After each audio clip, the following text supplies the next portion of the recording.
šitaip. Dabar nesakysiu, ką duodu kvėpuoti ir tiesiog siūskit per rankas juosteles, bet gerai įkvėpkit ir stebėkit save, kaip šitas kvapas su jumis draugauja. Jie gali ir patikti. Nepatinka? Aha. Pasikartosiu, gali nepatikti kvapas, tai nereiškia, kad jisai mūsų nesveikatina. Dėmesio, dėmesio, dėmesio. Uodžiamojo nervo stimuliacija švariais kvapais, ką mes dabar ir darom, jūs esate dabar tam tikroj terapijoje, yra nauja terapijos forma. 2004 metais už tai yra paskirta Nobelio premija. Tai reiškia į mūsų organizmo dirigentą. 2004 metais, tai dabar yra 2026 metai, 22 metai aromaterapija kaip mokslas vis plečiasi ir būtent jie įrodo, kad per limbinę ir hipotalaminę tą sistemą, įjungiant ir hipofizę, kuri gamina hormonus, eteriniai aliejai veikia visus nervinius receptorius ir endokrininės liaukas. Stimuliuojantis būdas palaikyti neuronų plastiškumą. Tai va, eterinių aliejų garinimas, kvėpavimas, naudojant kaip kvepalus yra labai rimta žinutė. Ir trečias panaudojimo būdas yra į vidų.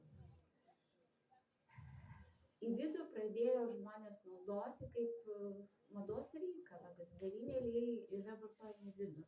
Į vidų pagal tam tikrą ūmaus negalavimo metodiką, nes aš baigiau tą prancūzų mokslinę medicininę aromaterapiją ir mus mokino gydytoja iš Prancūzijos, tai griežtai Prancūzijoje yra reglamentas, kada eteriniai aliejai vartojami į vidų, kada gydytojas paskiria eterinius aliejus į vidų. Aš nepasakosiu, aš tiesiog noriu jūs, kaip pasakyti, užnorinti, kad eteriniai aliejai būtų jūsų šeimoje kaip namų vaistinėlė. Tai klausimą, o jeigu, pavyzdžiui, viskas eina tiesiai į kraują, per bambą negalima? Galima, bet ne visiems priimtina. Ir per bambą reikia tada parinkti atitinkamą nešėją. Jeigu jūs naudosite per bambą, pavyzdžiui, antiinfekcinius tuos karštuosius, tai jūs išdeginsite. Tai bet kokį aliejų naudojam, ir tada kaip naudojam, ir tada žiūrim, kam naudojam. Ar tai vaikui, ar tai suaugusiam žmogui, ar tai, pavyzdžiui, žmogui, kuris turi daug ligų, autoimuninius visokius susirgymus, tie žmonės iš vis jie bijo viską vartoti. Bamba yra labai geras panaudojimo būdas, ne visiems priimtinas, ne visiems galimas. Ir eterinius aliejus iš tikrųjų, jeigu profilaktiškai mes galime visi naudoti po vieną, po kitą lašelį, niekada savo nepakenksite. Jeigu jau norite to rezultato, tokio medicininio, tada jau reikia žiūrėti, kiek lašelių, kada, kam galima, kam negalima, tada reikia truputėlį daugiau tos informacijos, bet jeigu puikiai valo limfą. Arba pipirmėtę naudokit, tai va, suaktyvinat virškinimą, neapkraunat pačio skrandžio ir toks patarimas. Kai mes nusiperkam iš prekybos centrų, bet riešutus, vaisius, daržoves, mėsą, galime tiesiog užmerkti į eterinio aliejų tokį mišinuką. Čia reikia taip 4 litrai vandens ir 2 šaukšteliai arbatiniai šito skysčio. Jeigu matot, kiek čia yra pridėta eterinio aliejų, ką eteriniai aliejai daro, jie labai stipriai tirpina ftalatus, petrolatus. Merkite viską, pirmiausia riešutus, vaisius, daržoves, netgi mėsą, kokią vištieną, kuriuose tikrai yra antibiotiko likučių. Tai užmerkit ir labai, kadangi sudėtis yra labai stipri, labai greitai nušvarina tą produktą, paskui nuplaunat ir jau drąsiai vartojate savo maisto racione. Eterinis aliejus turi labai daug limoneno, yra kaip antioksidantas.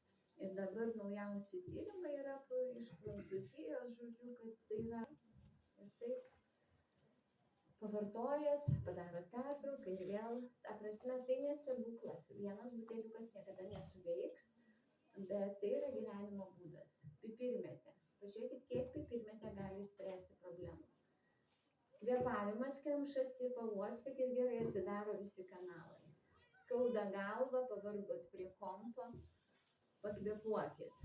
Pipirmėtė yra visų moksliukų eterinis aliejus, kas dirba protinį darbą, kas mokosi, kad nepervargtų smegenis. Tai vat dirbat prie kompo, pavargot, paėmėt buteliuką, pakvėpavot. Ką aš noriu pasakyti, kad gamta, miškas ateina į mūsų namus. Kai mes kartais tikrai neturim laiko, darbas, namai, bet jeigu tas buteliukas yra mūsų namuose, mes galime tada jau kažką su tuo padaryti. Dar grįžtu prie pipirmėtės, supratot, kad tai yra puikiai pagalba nevirškinant. Va. Ir vaikučiams tik nuo 7 metų. Kiekvienas aliejus jis turi savo kontraindikacijas, turi savo amžių, nuo kada yra patartina naudoti.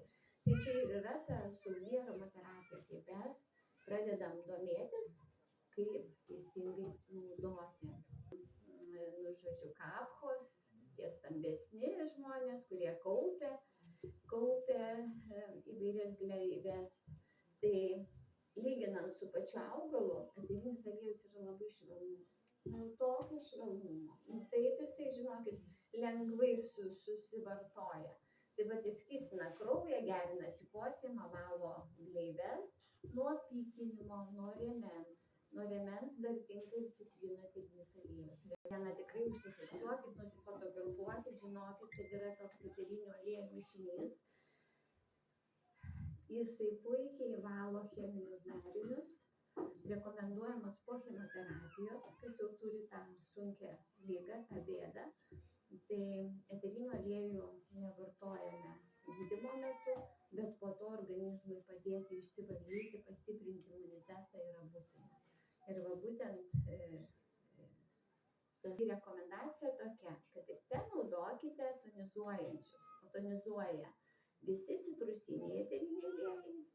Tai yra citrina, apelsinas, ta pati pipirmėtė, per pietus virškinimą gerinančius, tai reiškia gvazdikėlis, čiobrelis, tą patį digizę galima prieš pietus, kad jeigu valgysite mėsytės. Kas turite skrandyje, dabar yra kaip biofarmacijoje ateina žmonės, tai jie ta prasme, kalba apie savo problemas ir daug žmonių turi helikobakterį skrandyje. Tai yra bakterija. Kaip ją iškrapštyti? Ją krapšto su antibiotikais. Kas norit antibiotikų? Niekas per daug nenorim, kai pradedi gilintis, kad jie dar ir kenkia, ne tik padeda.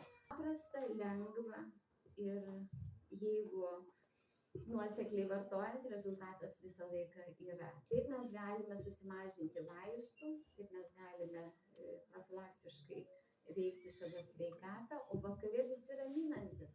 Kokie ramina, žinot, aliejai? Levanda. Tikroji levanda. Levandų yra 28 rūšis. Tai va ta tikroji ramintoja yra levanda augustifolija. Ir dabar galėsim patestuoti levandą. Nu ką, duosim levandos, kad nusiramintumėte, tiek daug informacijos. Ar nepavargot? Man labai smagu, kai jūs klausotės. Ar naudosite, nežinau, bet vis tiek kažkada prisiminsite, kad tokią informaciją girdėjau. Nu va, padalink ant čia. Jo, į vieną pusę, į kitą. Rozmarinas. Jeigu mes ryte prausime su tokia želė, mes dar kvėpuojam šitos aliejus, mūsų tonizuoja. Mūsų eteriniai aliejai. Šitų pastų net nereikia labai nuplauti iš burnos. Čia nėra jokių putoklių, jokios chemijos, nei su žiburiu nerasite. Tai vad išsiplovėt, įsiskalavot ir dar jeigu yra dantenos tokios, kaip kraujuojančios, gali išalijuoti visą kūną. Jūs įgaunat tokio paslaptingo kvapo, nes labai skaniai kvepia. Jūsų stiprėja oda, nes oda yra tas apsauginis sluoksnis, žodžiu, tepant aliejus ir eterinius aliejus, mes stiprinam savo odą kaip apsauginį barjerą ir kokias problemas sprendžiam celiulitą. Taisyklės pagal moters nuotaiką. Kokia nuotaika, tokias ir taisyklės. Ar vyrai gali paliudyti? Tai pina tą plasmasę. Tai va tas lašelis, va jis ir yra tas stebuklas, kuris gali mus sveikatinti. Prašau. Metalus jie išveda kaip tokia digizė. Kiek išveda, aš nepasakysiu, bet kad veikia tą procesą taip. Po chemoterapijos rekomenduoja būtent tuos eterinius aliejus. Kas ilgai keliauja, tai yra garintuvai su mašinai. Garintuvai su tokia labai gražia šviesele. Važiuojat, kad automobilyje neužmygtumėt, kad būtų didesnė koncentracija, kad automobilis skaniai kvepėtų. Prašau, garintuvas. Vaisiausia valo orą.